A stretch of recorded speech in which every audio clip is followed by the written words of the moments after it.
Hey everyone, welcome to EduTap and also welcome to the government scheme sessions. We have already covered Ministry of Agriculture and Farmers Welfare. We have covered the important schemes from the Ministry of Education and now we have moved ahead with the Ministry of Finance. And this is the second scheme that we are doing under this, which is Atal Pension Yojana. So there is a lot of confusion with this particular scheme. So all your doubts will be cleared in this session. So watch till the end, alright? So before starting, to our new audience, kindly subscribe to our YouTube channel and you can also join our Telegram channel to get the PDF of every lecture that we provide here on YouTube. Okay. So see, let's start with the basics, then we'll move ahead forward. Okay. So the launch year of this particular scheme, it is 2015. Okay. And although this particular scheme, it falls under the Ministry of Finance, but there is some other organization which takes care of that. Okay. So which is that? So this scheme, Atal Pension Yojana, it is administered by PFRDA. The full form of it is Pension Fund Regulatory and Development Authority. See, it is a pension scheme. Okay, so pension will be distributed. So who would distribute this particular pension? PFRDA would do that. Okay, so I hope that is clear. Now let's move ahead and look at what is the aim of the scheme. Okay, so herein the aim, it is to address the longevity risk. So what does it mean? So see, basically what happens, we are just living in our present, but who knows the future? So that is why here the aim of the government is to make you encouraged to do small contribution every month or quarterly, that we will look afterwards. Okay, but a small contribution now, so that there to avoid the longevity risk at the longer time period. What does it mean? That when you get older. Okay, and also to encourage the workers in unorganized sector to voluntarily save for their retirement. Especially herein the unorganized sector would be encouraged to do the contribution, because see, we can expect that we would save some amount for the future because of the nature of the job we are doing or what we will do. But the unorganized sector, the laborers, the shopkeepers, and there are so much unorganized workers in the agriculture industry, right? So it is essential for them to save now, so that when they reach the retirement age, they would have something for the survival. Okay, so herein they would also be encouraged. Now, who are the beneficiaries? So in this, most people get confused that who are actually the beneficiaries. So see, all the citizens of India, they can enroll themselves under this particular scheme, but yes, the focus would be on the unorganized sector. And how am I saying so? Because this is, see, the original document of this particular scheme that is there in PFRDA, mentioned in the PFRDA. Okay, so what does it says? PFRDA. So it says that, see, pension scheme is for all the citizens of India, but the focus is on unorganized sector workers. Okay, so I hope now your doubt is confused that who would be under this particular scheme. Okay, so all citizens can contribute under this. Now let's move ahead and look at the eligibility criteria. So who are eligible? So see, anybody who has a valid saving account is eligible for this particular scheme. The second one is, what is the age? So your minimum age should be 18 years as of that of voting, and maximum 40 years to contribute to be a part of this particular scheme. See, why this saving account? Because your APY, this Atal Pension Yojana account, that would be linked to your saving account. That is important. Age is minimum 18 because you're considered mature enough to take decisions, and that is why 18 years is the minimum age and 40 is the maximum age to be part of this. And lastly is that whoever be the applicant must have a mobile number, because see, whatever updates or whatever deduction, the money that has been deducted by the amount, that is given to you by the SMS. So that is why you should have a mobile number. Now another confusion that most of the people they have, that is Aadhaar card mandatory or not. Okay, so this is the most popular confusion. So what is the answer to this? So see, again, this is what PFRDA says, that the applicant may provide Aadhaar card also and mobile number also. However, Aadhaar card is not mandatory for enrollment. So this is what the official document says. Okay, and I hope your confusion is clear about this Aadhaar card thing. Okay, so now let's move ahead. Now let's look at the key features of this scheme. So let's start with the first one, which is you will get fixed pension from rupees 1000, that is the minimum, to maximum of rupees 5000 per month by investing through this scheme. So you will get this range, that is the minimum range. But if you feel like you want to contribute, see, the pension that you would get depends on how much you are contributing under the scheme. So if you are contributing much, you will get much return. That is the basic range that you get under this particular scheme. Now another thing regarding this, you can contribute monthly under this scheme. You can contribute quarterly under this scheme, whichever seems feasible to you, or you can contribute half yearly. So here are the three ways you can contribute under this scheme, and there is some minimum amount that would you have to submit if you want to get this benefit. And see, that minimum amount that differs from at what age you are entering the scheme, and also which plan you are focusing on. Is it monthly, quarterly, half yearly? So that minimum amount range that changes, and that is why we need not to focus on, because that would be too much of data, right? So but you need to understand this thing. And another important thing and confusion that have, that can I change, see, for example, if I am contributing 500 rupees per month, so can I change the amount of it? Because see, if I am contributing this 500 per month, after 7 or 8 months, I feel like now I have more expenses and I cannot contribute this much. So can I change it? So see, the answer is yes, you can change, but that would happen only once a year. So I hope that confusion is also clear. Next, it says you will start receiving pension when you reach the age of 16, that is the retirement age here in India. Next is the minimum period of contribution shall be of 20 years, and that is why, if you remember the age, that was 18 to 40 years. Why? Because in this 40 to 60 there is a gap of 20 years. So there should be minimum of 20 years contribution from your end to get the benefit when you reach the age of this retirement. Okay. Next is any false declaration. If there is any false declaration that is done, of course you would have to face penalty, and also whatever the contribution government has made, which we'll look at in the next slide, that would be also taken back. Okay, so that is something obvious and something that you should not do, right? So see, the next thing that is not applicable now, because that was till 2020, but because this was an important aspect of the scheme, and that is why we are covering it. Okay, so what happened when this scheme was launched in 2015? At that time the government, they wanted people to get attracted and invest in this particular scheme. So at that time government said that till 2015 to 2020, okay, so there was a range also, a month range also, that if you enroll yourself under this time period, you will get our co-contribution, that is co-contribution by the government for 5 years. Okay, that is from 2015 to 2020, and we are here in 2022 right now. Okay. Next, how much contribution will be done? As I've already told you, there is a minimum criteria of what amount you will submit, right? So government says that either 50% of the amount of the monthly contribution which I will give, either they would give half of it, or they would give rupees to 1000, whichever is lesser, because that would be feasible for government as well, right?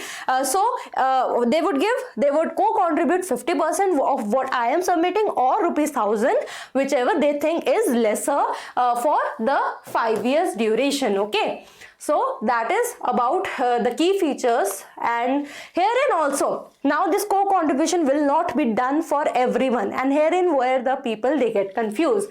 See what the official document says. It says that yes, there will be co-contribution, that is for 5 years for the subscribers, but who are not covered by any statutory social security schemes and are not income tax payers. Okay, so if you are already under some different scheme, some benefit scheme that is of the government, okay, some social security scheme, you still can be part of Atal Pension Bima Yojana, that which most people get confused, that if you are in some other security scheme you cannot be part of it. Yes, you can be part of it, but you will not get the co-contribution of the government, because you are already getting that benefit from some other scheme. Okay, so I hope this confusion is clear.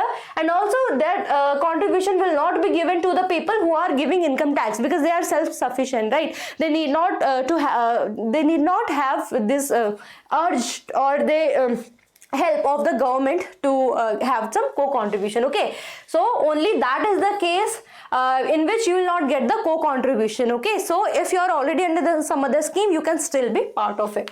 Another, there's one more proof herein which says who are covered under statutory social security schemes are not eligible to receive government co-contribution, but it is nowhere mentioned that they cannot be part of this scheme. Okay, you can still be part of this scheme. Now let's move ahead and look at other key features. The first one, the next is automatic debit. What does it mean? That every month or whatever plan that you buy, monthly, quarterly, half yearly, that amount, the minimum amount that you submit, that would be deducted automatically from your account. Next is tax exemption. Similarly in NPS, that is a national pension scheme, and this is the next scheme that I would cover, and I would compare it with this Atal Pension Bima Yojana also. Okay, so herein what would happen, there are some provision that whatever amount that you are submitting under this scheme, that would be exempted from the tax, and this is under NPS also, and similarly in Atal Pension Bima also, that it would be exempted. Okay, so tax exemption is also a key feature of the scheme. Next is the penalty terms. So what happen if you stop giving or contributing under this scheme, there is some penalty that you have to pay. So what is that? See, if you are submitting up to rupees 100, see, mind this term up to, it means maximum of 100 that you are giving. It could be under 1995 also. Okay, that time if you stop contributing under this scheme, so what would happen? Rupees 1 will be charged per month. If your contribution, it is between 101 and 500, and in that case rupees 2 will be charged per month for the penalty, as a penalty. If your contribution is between 501 to 1000, then rupees 5 will be charged per month, and if more than 1001, in that case rupees 10 will be charged per month as a penalty for not submitting the amount. Now you must be thinking, if it is automatic debit, how this penalty would be faced. Okay, so see what happens. Yes, there is automatic debit, but what if there is no money in your account? How this debit would take place, right? So in such cases there would be penalties. Okay, so that is these are the key features. And now let's look at other important aspect, and the last one of it, which is the withdrawal procedure from APY. How would you withdraw the money? So see, there are 4 cases. We'll look at them comprehensively. So case 1 is if you exit after 60 years of age, when you have reached the retirement age. So in that case, you would have to submit a request in whichever bank your account, APY account is, and then you will get the minimum monthly pension, that is rupees 1000 is the minimum pension. Okay, or the higher monthly pension, means if you have contributed more, because you have this liberty to of contribution, right? So if you have contributed more, and that is maybe beyond 5000, you will get that. Okay, so whatever pension you deserve according to the amount you have submitted, you will get that. Second is case 2, which is if you exit before 60 years. So see, initially the provision was you cannot exit before 60 years. There were only 2 cases. Either you died or you have some serious illness or disease. Only those 2 cases were there wherein you can exit before 60 years. But then the provisions were changed, and now the beneficiary or the subscriber, he will be refunded the contribution which he has made until that particular age, along with the net actual interest earned on this contribution. Whatever interest the subscriber would have got on his contribution, only that would be given. If the government has co-contributed, if that case would have happened, so government would take back its amount, and also the interest which was made on that co-contribution, that would also be taken back, and only this amount will be given. And of course some maintenance charges will be taken off by the bank. Okay, so that is before 60 years. Third case is if the beneficiaries or the subscriber, he dies. So what happens? So see, if he dies before retirement, so whoever the spouse or nominee shall be, he would continue the scheme. And if he dies after, means they would have a choice that they can continue with the scheme or they can withdraw from the scheme. That is given to them, that liberty is given to them. And if the beneficiary dies after the retirement age, then in that case the spouse or nominee will receive the pension. Okay, in that case they will receive the pension. And now with this spouse/nominee, if I am 24 years right now, okay, or 25, 26 years right now, in that case I'm unmarried. Okay, so I won't be having a spouse, but I'll be having a nominee. So that is why it's spouse/nominee. Next scenario is also if the beneficiary spouse dies. then what would happen in that case? You see what happened whenever you go for such account things, they would take your spouse name as the first person who would be responsible for the account if the person dies, and after that they would also take one more name, that would be the nominee, that if in case the spouse also dies. So this is that case wherein the beneficiary has also died and beneficiary spouse has also died. In such cases, whatever amount that is not enjoyed by the beneficiary as well as the beneficiary spouse, that would be given back to the nominee that must have been accumulated till the age of 60. What does it mean? See, I reached the retirement age, now I'm getting the benefit, but I died, now my spouse is getting the benefit, right? But now that person has also died. Now there must be some money that would have been left, right, till I have reached the age of 60, right? So that contribution, whichever is left, which I haven't enjoyed, my spouse haven't enjoyed, that particular money till 60 which I had submitted, that would be given back to the nominee, and there would be no pension that would be given to that person, okay? So I hope this confusion is also clear, and that is all. Now let's okay, so this is one more thing, quick thing.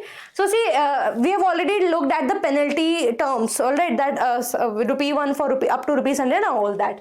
Now one more thing, that if you are not giving payment for 6 months, your account will be frozen. Your APY account will be frozen. If you are not submitting your money for 12 months, then your account will be deactivated. But if for 2 years you are not paying anything, there is no activity in your APY account, then your account will be closed automatically. Okay, so these are some of the key features. Now let's have a quick revision. So the launch year of this scheme, it is 2015, and it comes under the Ministry of Finance. Administered by who would look after the pension things, that would be PFRDA. Aim of this scheme, that is to address the longevity risk and also to encourage the unorganized sector people to have some secure future. Beneficiaries are all citizens of India, but the special focus that would be on unorganized sector. Eligibility criteria: must have a saving account, age should be 18 to 40, and also you should have a mobile number. Aadhaar card is not mandatory. Okay, so this is the revision. Now you have a homework, that is how much pension does the subscriber spouse nominee receive after the subscriber death under PM Kisan scheme. And we have already covered this. If you haven't watched the video, you can find the link in the description box below. Therein there was some different norms for the pension that would be received by the subscriber spouse. Here in this particular one are the different norms. So you tell me if you remember. Let's see how much do you really retain, that how much money would be will be given to the subscriber spouse or the nominee. Okay, so that is your homework, and that is all for today. So if you have any queries or doubt, you can comment it down. I'll definitely reply to them. Until next time, all the very best for examination, and thank you.